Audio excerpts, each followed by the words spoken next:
Macam mana cara untuk kita guna mesin top up dan juga macam mana kita nak print resit, saya akan tunjuk hari ini macam mana caranya.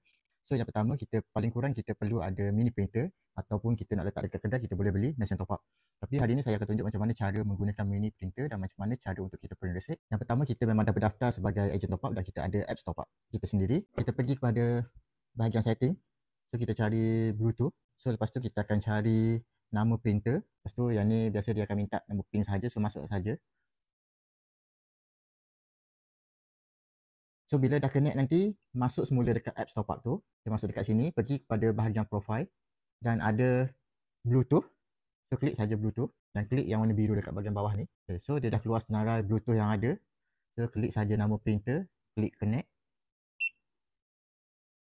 Okay, so bila dah sambung, kita boleh buat apa-apa transaksi. Contohnya kita nak buat produk top up yang dekat sini ataupun kita nak top up PIN. Biasanya top up PIN ataupun bayar bil orang akan print receipt.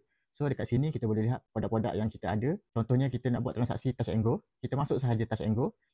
Lepas tu kita terus pilih jumlah berapa yang kita nak top up. Lepas tu kita klik yang warna biru ni dan print receipt. So dia akan print dekat mini printer ni. So saya akan tunjuk contoh macam mana cara untuk print. Okay, contoh ini adalah receipt bila kita dah buat transaksi dan kita akan dapat satu receipt dan klik sahaja button warna biru. Lepas tu klik pada print receipt yang bawah sekali ni. So dia akan print receipt menggunakan mini printer. Cara untuk menggunakan mesin top up ni pun sama sahaja. Bezanya kita tak perlu nak guna telefon lagi. Kita just guna mesin top up sahaja.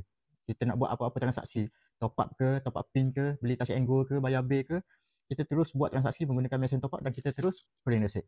Berbeza kalau kita beli mini printer, kita perlu guna telefon kita sendiri untuk kita print receipt menggunakan mini printer. Dan mini printer yang kita jual ni, dia support iOS untuk iPhone dan juga Android. Kalau bukan yang kita jual tu, biasanya dia boleh guna untuk Android sahaja. Tapi untuk yang kita jual ni, kita boleh guna untuk iPhone dan juga Android. Kita just beli sekali sahaja untuk guna kedua-dua jenis telefon. So siapa yang nak dapatkan sistem top up ataupun nak dapatkan mini printer, boleh klik link dekat bio saya.